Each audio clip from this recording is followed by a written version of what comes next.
Itangiriro igice cya 10. Urubyaro rwa bene Nowa. Uru ni urubyaro rwa bene Nowa, nibo Shemu na Hamu na Yafeti babyaye abana hanyuma ya wa mwuzure. Bene Yafeti ni Gomeri na Mogogi na Madayi na Yavani na Tubaru na Mesheki na Tirasi. Bene Gomeri ni Ashikenazi na Rifati na Togaruma. Bene Yavani na Elisha na Tarushishi na Kitimu na Dodanimu. Abo nibo bagabiwe ibirwa by'abanyamahanga nk'uko ibihugu byabo biri, umuntu wese nk'uko ururimi rwabo rumeze, nk'uko imiryango yabo iri, nk'uko amahanga yabo ari. Bene Hamu ni Kushi na Misirayimu na Puti na Kanani. Bene Kushi ni Seba na Havira na Sabuta na Rama na Sabuteka.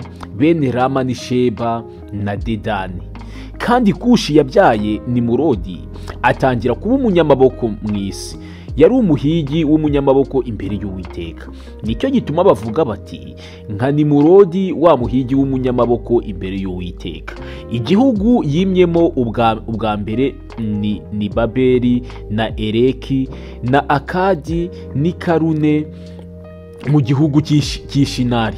Ava muri icyo gihugu ajya muri Ashuri, yubaka Nineve ni Rehobotiru ni Kara ni Reseni iri hagati y'Nineve ni Kara. Aho niho wa mudugudu ukomeye. Misirayimu yabyaye Abarudi n'Abanani n'Abarehabi n'Abanafutuhi. Yego, Misirayimu yabyaye Abarudi n'Abanami n'Abarehabi n'Abanafutuhi n'Abapatirusi n'Abakasiruni. Nibo bakomosweho n'Abafilisitiya. Yabyaye n'Abakafutori. Kanani yabyaye imfura ye Sidoni na Heti. Yabyaye n'Abayebusi n'Abamori n'Abagirugashi n'Abahivi n'Abaruki n'Abasini n'Abanyaruvadi n'Abasemari n'Abahamati.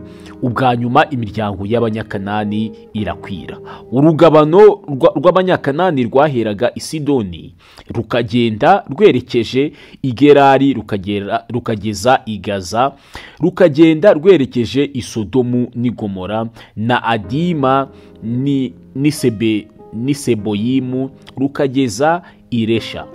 Abo nibo buzukuru ba Hamu nk'uko imiryango yabo iri, nk'uko indimi zabo ziri, nk'uko ibihugu byabo biri, nk'uko amahanga yabo ari. Na Shemu mukuru wa Yafeti, sekuruza w'urubyaro rwa Eberi rwose, nawe abyara abana. Bene Shemu ni Elamu na Ashuri na Arupakisadi na Rudi na Aramu. Abana ba Aramu ni Usi na Huri na Geteri na Masha. Arupakisadi yabyaye Shera, Shera yabyaye Eberi, Eberi yabyaye abahungu babiri. Umwe yitwa Peregi kuko mu gihe cye ari misi yagabanirijwemo, kandi murumuna we yitwa Yokitani. Yokitani yabyaye Arumodadi na Sherefu na Hasarumaveti na Yera na Hadoramu na Uzari na Dikira na Obaru na Bimeyeri na Sheba na Ofiri na Havira na Yobabu. Abo bose ni bene Yokitani. Urugabano rw'igihugu cyabo rwaheraga Imesha rukagenda rwerekeje i Sefaru rukageza ku musozi w'iburasirazuba. Abo nibo buzukuruza ba Shemu nk'uko imiryango yabo iri, nk'uko indimi zabo ziri, mu bihugu byabo no mu mahanga yabo.